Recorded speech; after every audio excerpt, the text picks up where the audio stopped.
퇴직금이 통장에 들어온 그날 저는 결심했습니다. 이제는 일하지 않아도 돈이 일하게 하자. 하지만 그게 제 인생에서 가장 비싼 결심이 될 줄은 몰랐습니다. 서울에서 공기업을 다니다 60세에 은퇴한 김성호 씨의 이야기입니다. 그는 평생 절약하고 저축하며 살아왔습니다. 퇴직금과 연금 일부를 합쳐 약 3억 원의 자금을 모았습니다. 그 돈으로 그는 은퇴자의 투자를 시작했죠.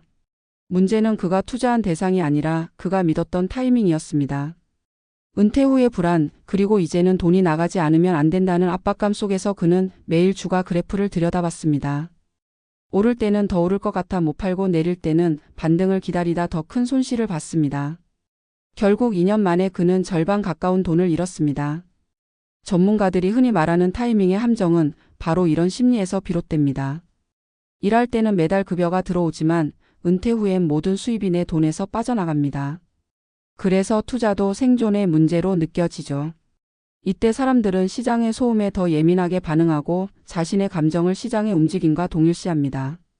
이번엔 진짜 바닥이야. 다시 오르면 바로 팔자.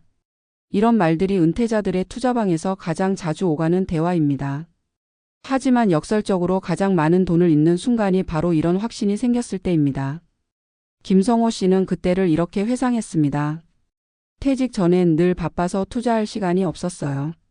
그런데 막상 시간이 생기니까 시장의 파도에 더 휩쓸리더군요. 뉴스에 나오면 따라 사고 유튜브에서 누가 추천하면 마음이 흔들리고 결국 제 감정이 투자의 기준이 됐죠. 사실 타이밍을 잡는다는 건 시장을 예측하겠다는 말과 같습니다. 하지만 은퇴 이후의 투자는 승부가 아니라 생존이어야 합니다. 전문가들은 은퇴 후 투자에서 가장 중요한 원칙으로 시간을 이기는 게 아니라 시간을 친구로 만드는 것을 강조합니다. 주식의 단기 등락보다 장기적인 현금 흐름을 만드는 구조를 설계하는 것이 핵심이죠. 실제로 경제학자들은 리타이어먼트 패러독스를 언급합니다. 퇴직 전엔 시장이 무섭고 퇴직 후엔 시장이 필요해진다는 역설입니다. 이때 가장 위험한 심리 패턴은 빨리 복구해야 한다는 조급함입니다. 손실을 만회하려고 레버리지를 쓰거나 고수익 종목을 쫓기 시작하면 그 순간부터 투자 목적은 노후 안정이 아니라 복수가 됩니다. 그리고 복수는 언제나 더 큰 손실로 돌아옵니다. 비슷한 사례는 많습니다. 전직 교사로 은퇴한 박선영 씨는 퇴직금 일부를 주식으로 운용하다가 마음이 지쳐 모든 걸 정리했습니다. 그녀는 이렇게 말했습니다. 이익이 나도 불안하고 손실이 나도 불안했어요. 결국 주식 계좌를 닫고 배당 ETF에 넣어두고 잊었습니다. 그랬더니 이상하게도 제 마음이 먼저 회복되더군요. 이 경험은 많은 은퇴자들이 공감하는 부분입니다. 투자에서 가장 큰 적은 시장이 아니라 불안한 나 자신이라는 것. 그리고 그 불안은 시간을 믿지 못할 때 찾아옵니다. 매달 오르는 주식보다 매달 들어오는 배당이 훨씬 큰 위안을 준다는 사실을 깨닫는 데는 오랜 시간이 걸립니다. 결국 김성호 씨가 은퇴 후 깨달은 한 가지는 단순했습니다. 돈은 나를 대신해 일하는 게 아니라 내가 시간을 지켜낼 수 있게 돕는 도구라는 것. 그는 지금도 주식을 합니다. 하지만 이제는 시세를 보는 시간보다 책을 읽는 시간을 더 많이 갖습니다. 하루의 시작은 주가 확인이 아니라 아침 산책이고 수익률 대신 현금 흐름을 기록합니다. 그의 계좌는 예전보다 작지만 마음은 훨씬 단단해졌습니다. 은퇴 후 투자의 본질은 수익이 아니라 평온입니다. 우리는 돈을 벌기 위해 평생을 일했지만 은퇴 후에는 돈이 우리의 마음을 흔들지 않게 해야 합니다. 타이밍을 잡으려는 순간 우리는 이미 시간을 잃습니다. 하지만 시간의 편에 서는 순간 우리는 비로소 은퇴 후에 진짜 자유를 얻습니다. 은퇴자의 투자란 시장을 이기는 게임이 아닙니다. 그건 내 불안을 이기는 연습입니다. 급등과 폭락의 파도 속에서 흔들리지 않기 위해선 언제 살까보다 얼마나 오래 함께할 수 있을까를 물어야 합니다. 돈을 잃을 때보다 더 무서운 건 시간의 의미를 잃는 것입니다.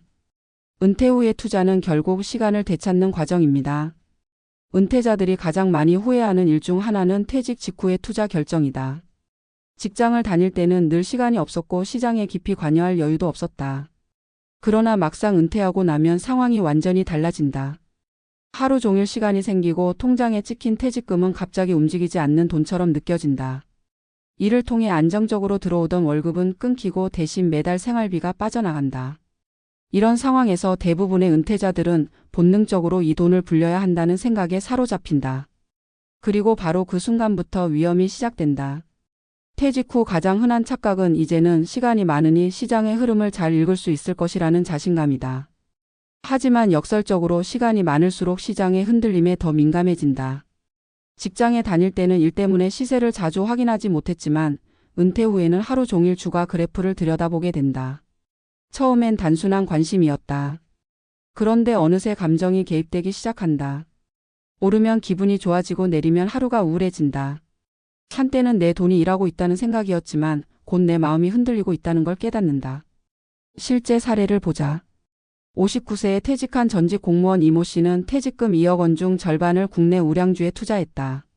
처음에는 장기 투자 계획을 세웠다. 배당도 받고 천천히 수익을 보자는 생각이었다. 그러나 한 달 뒤 주가가 5% 오르자 마음이 변했다. 이 정도면 팔고 다시 저점에서 사면 되겠다는 생각이 들었다. 그렇게 타이밍 잡기가 시작됐다. 몇 번의 성공은 그를 더 대담하게 만들었고 실패는 더 큰 욕심을 불러왔다. 결국 그는 시장의 파동 속에서 방향을 잃었다. 1년 뒤 그의 계좌는 1억 3천만 원으로 줄어 있었다. 이 씨는 이렇게 말했다. 퇴직 전엔 시간을 팔고 돈을 벌었는데 은퇴 후엔 돈을 잃으며 시간을 버리더군요. 이 이야기는 단지 한 사람의 실패담이 아니다. 수많은 은퇴자들이 이와 같은 과정을 겪는다. 공통점은 하나다. 시장 타이밍을 잡으려 한다는 것이다. 인간은 본능적으로 통제감을 느끼고 싶어 한다. 특히 불확실한 시기에 그 욕구는 더 커진다. 그러나 시장은 통제할 수 없는 영역이다. 세계 경제, 금리, 정치, 환율, 심리 등 수많은 변수로 움직인다. 이런 복잡한 흐름 속에서 개인이 정확한 시점을 맞춘다는 것은 거의 불가능에 가깝다. 그래서 전문가들은 타이밍이 아니라 시간이라고 말한다. 시장을 예측하려는 시도보다 시간을 견디는 인내가 더 큰 수익을 만들어낸다. 문제는 단순히 돈의 손실이 아니다. 더 큰 문제는 심리적 붕괴다. 은퇴 후의 투자 실패는 단순한 재정 손실이 아니라 자존감의 타격으로 이어진다. 평생 일하며 쌓아온 경력과 경험이 한순간에 무력해지는 기분을 느낀다. 일할 때는 상사의 평가가 두려웠지만 은퇴 후에는 자기 자신이 가장 무서운 평가자가 된다. 왜 그때 팔지 않았을까? 조금만 더 참았으면 같은 후회가 마음을 갉아먹는다. 잠이 줄고 가족과의 대화가 줄고 세상에 대한 신뢰마저 줄어든다. 재정적 실패는 복구할 수 있지만 무너진 마음은 시간이 오래 걸린다. 반면 장기적인 관점에서 시간을 믿은 사람들의 이야기는 다르다. 전직 교사 박선영 씨는 퇴직 후 1억 원으로 배당 ETF를 매수했다. 매달 적은 배당금이 들어오지만 그녀는 계좌를 거의 들여다보지 않는다. 대신 그 돈으로 커피를 마시고 취미교실을 다닌다. 큰 수익은 없지만 제 돈이 제 생활을 지탱해 준다는 게 든든해요. 박 씨는 투자의 의미를 바꿔놓았다. 불안에서 벗어나 생활의 안정을 위한 도구로 투자한다는 개념이다. 이런 투자 태도는 단순한 경제 전략이 아니라 심리적 회복의 과정이다. 은퇴 후 투자에서 가장 중요한 건 돈의 흐름보다 시간의 방향이다. 젊을 때의 투자는 증식이 목적이지만 은퇴 후의 투자는 지속이 목적이어야 한다. 30대에는 시장이 요동쳐도 다시 일할 수 있는 시간이 있다. 하지만 60대 이후에는 회복의 시간이 줄어든다. 그러므로 잃지 않는 투자가 곧 이기는 투자다. 그 핵심은 예측이 아닌 버티기다. 시장의 등락을 예측하기보다 오랜 시간 투자 자산이 나를 지탱할 수 있도록 구조를 만드는 것이 중요하다. 예를 들어 배당주, 채권, 임대 수입처럼 꾸준한 현금 흐름을 만들어내는 방식은 심리적 안정감까지 함께 제공한다. 은퇴자의 투자는 단순히 재테크가 아니라 심리 관리의 연장선이다. 돈의 흐름은 감정의 흐름과 연결되어 있다. 시장이 흔들릴 때 마음이 흔들리지 않으려면 미리 구조를 설계해야 한다. 그 구조란 내가 이 돈으로 얼마나 오래 버틸 수 있는가에 대한 답이다. 10% 수익률보다 10년간 안정적인 생활을 유지할 수 있는 계획이 훨씬 중요하다. 투자는 결국 숫자의 싸움이 아니라 마음의 싸움이다. 그리고 마음의 안정은 확실성에서 나온다. 확실성은 시장이 아니라 자신이 만든 구조에서 비롯된다. 그렇다면 타이밍을 내려놓고 시간을 붙잡는다는 건 구체적으로 어떤 의미일까? 그것은 하루의 시작을 주가 확인으로 시작하지 않는다는 뜻이다. 경제 뉴스에 휘둘리지 않고 계획된 일정과 생활 패턴을 유지하는 것이다. 그리고 수익률의 숫자보다 오늘 하루를 얼마나 평온하게 보냈는가를 투자 성과로 삼는 것이다. 그렇게 마음이 안정되면 투자도 안정된다. 역설적이게도 가장 평온한 투자자가 가장 좋은 수익을 얻는다. 경제학자 벤저민 그레이엄은 말했다. 투자자는 시장의 노예가 아니라 시장의 고용주가 되어야 한다. 이 말은 은퇴자들에게 특히 중요하다. 시장의 변덕에 반응하는 대신 시장을 활용해 자신의 삶을 설계해야 한다.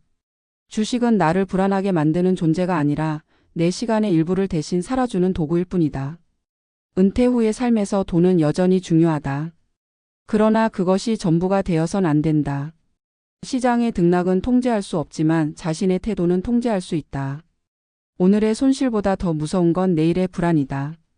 불안을 다스리는 방법은 타이밍이 아니라 시간이다. 시간 속에서 나를 지키는 법을 배우는 것, 그것이 은퇴자의 진짜 투자다. 결국 김성호 씨가 말한 한마디가 모든 것을 압축한다. 나는 돈을 잃었지만 시간을 되찾았다. 그는 이제 시장을 예측하지 않는다. 대신 매달 배당이 들어올 때마다 커피 한 잔을 내린다.